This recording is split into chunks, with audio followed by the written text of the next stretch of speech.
Hello, everybody. Welcome into Sports by GSMC Podcast Network. I am your host, Jeremy Lapidus. Today is Wednesday, September 25th. Hope everybody has had a great day so far. In today's show, we will be covering a lot of different stories. Many huge stories coming out of the world of college football, including quarterback Matthew Sluka stepping away from UNLV, a team that is in our top five for that group of five playoff spot right now due to NIL disputes. We'll break down that whole situation as it continues to evolve. Then we're going to shift our focus to the Pac-12. The Pac-12 adds another member, has a couple of teams commit to their own conferences, talk about what's going on over there, some MLB playoff updates, some WNBA playoff updates, and of course, we're going to start off our show with the NFL Rookie Report. But before we get into all of that, remember, if you would like to be an even bigger part of the show than you already are, all you need to do is go to gsmcpodcast.net. Or if you are on YouTube, you can use that super chat feature. If you do either of those two things, a message should pop up on the bottom of the screen for you, me, and everybody else around the world to see. If you do have a burning question about sports, anything at all that you would like to ask, go ahead and throw that in the comments. Throw it in the chat. I will get to it as soon as I possibly can. I appreciate everybody so much for sticking around, talking some sports with me here on a beautiful Wednesday, September 25th.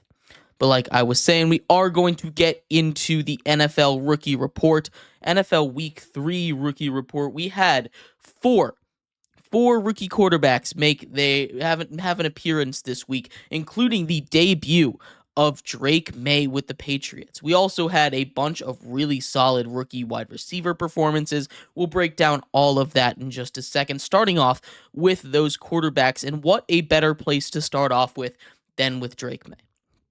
Drake May comes in at the end of a blowout, leads basically a drive. He finishes with the stat line 4 for 8 for 22 yards, along with 2 rushes for 12 yards to his name.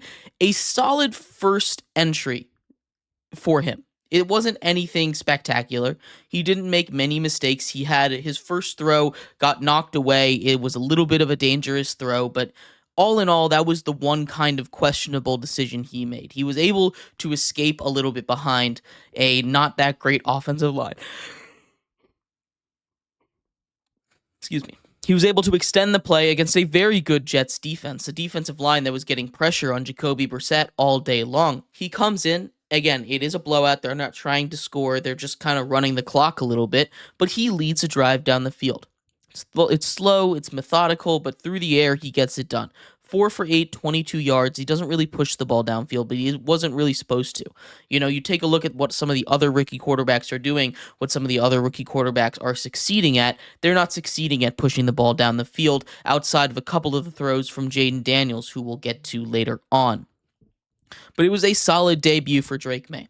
Drake May is not going to start. That is still Jacoby Brissett's job, but we got to see him out in NFL action. He got his welcome to the NFL moment, got sacked, got hit hard a little bit. He knows what game speed is like, and that's going to do wonders for his development on a not that great Patriots team. So I'm excited to see him when he eventually does come in about halfway through the season. Probably won't see him for another couple weeks, except in another one of those blowout situations. But I digress. It was good to see Drake May out there. He didn't look awful. He didn't look world-beating, but that's kind of what we expected out of him. The next rookie quarterback on my list is Bo Nix. Bo Nix finishes with the stat line 25 for 36, 216 yards, adding nine carries on the ground for 47 yards and a touchdown and a win. His first win as an NFL starter.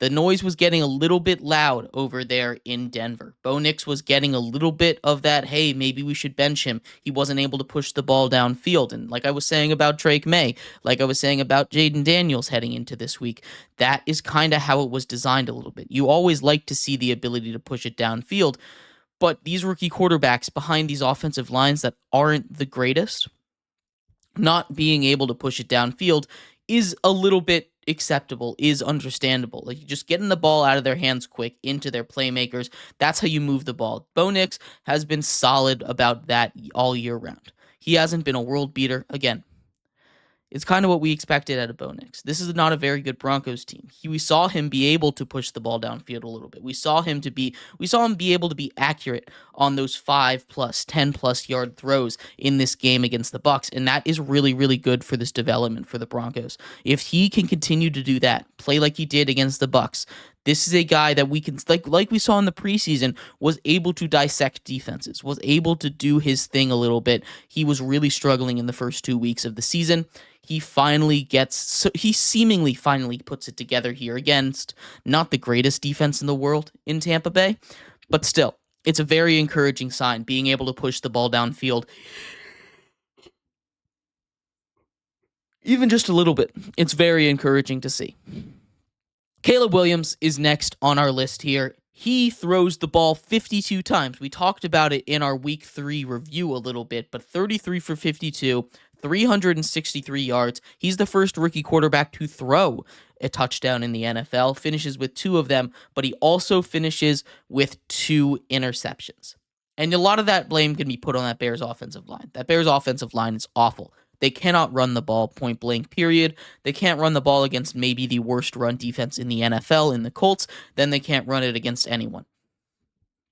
That offensive line is not providing him with a lot of protection, but the fact that he dropped back 52 times in a game in just his 3rd career start, the fact that, I mean, you look at the numbers and it's not that bad. I know people are trying to dogpile on him, say, oh, Jaden Daniels was much better, and Jaden Daniels was much better this week.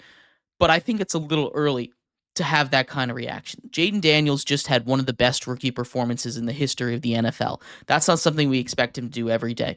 21 for 23, 254 yards, 2 touchdowns through the air, adding 12 for 39 and another touchdown on the ground.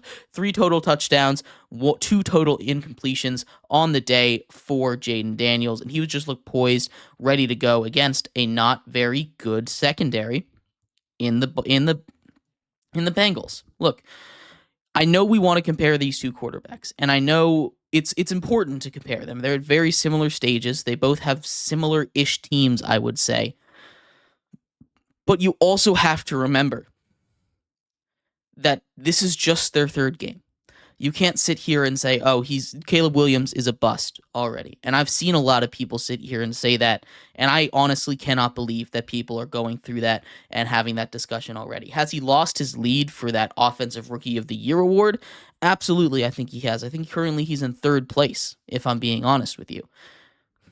But that doesn't mean he's a bust. It just means he's not living up to that unreal expectation that people in the media put on him. And that's fine. You look at that offensive line in Chicago, he's still doing good things. 363 yards on 33 completions. You know, I know he had to throw the ball 52 times, but that's still over 10 yards of completion. That's a solid rate right there. He's moving the offense. He got 2 touchdowns, 2 interceptions. I know is not great, but still, there's some encouraging signs out of it as well. And I think people are overreacting just a little bit to Caleb Williams. Getting into the receivers a little bit, I want to highlight a couple of those first-round guys. Obviously, Malik Nabers has been the headliner from all the wide receivers so far. He goes 8 catches, 78 yards, and 2 touchdowns, adding a couple of yards on the ground. But Malik Nabers, what he's been able to do, his highlight reel catches, he's really asserting himself as one of the best receivers in the league. Next to him is the first receiver off the board, Marvin Harrison, 5 for 64 and a touchdown in their loss against the Detroit Lions. The Detroit Lions, who played stifling defense, Marvin Harrison able to score a touchdown in his 2nd straight week. Now both he and Malik Nabers have 2 touchdowns, very similar yardage total for the 2 of them. It's going to be a fun race for best receiver. These 2 are going to be very good for a very long time. Some of the more interesting ones. Rome Odunze had his first real big game. He caught his first touchdown, rookie for the Bears, the other first-round pick, the last of the big 3 there, 6 for 112 and that touchdown thrown by Caleb Williams, both of their first touchdowns. Keon Coleman only had 1 catch. It was for a touchdown, though, getting to some of those second-rounders. Xavier Worthy has really started to fall off a bit from his Week 1 hype after just 2 catches for 17 yards. He had 3 rushes, so he's getting some touches. They're getting him the ball in creative ways, but he hasn't been as explosive as he was in Week 1. And then Brian Thomas Jr., who has been really the only weapon for Trevor Lawrence on the Jaguars right now. 5 catches, 48 yards. It wasn't as good as his first 2 games, but still he's shown to be a very reliable weapon in an offense that does not have a lot of those reliable weapons. We're taking a look at the rookies. There are a lot of really successful ones. If I'm taking a look at these offensive rookies right here and I'm putting them in order, favorite for offensive rookie of the year, obviously Jaden Daniels go first after what he was able to do on Monday Night Football. Quarterback bias doesn't really matter. Setting a quarterback record for completion percentage, just near perfect game. It's hard to play a more perfect game than he did on Monday Night Football. He's number 1. Malik Neighbors is 2, followed by Marvin Harrison and Caleb Williams. That's where I have it right now. But I'd love to hear your thoughts on any of this.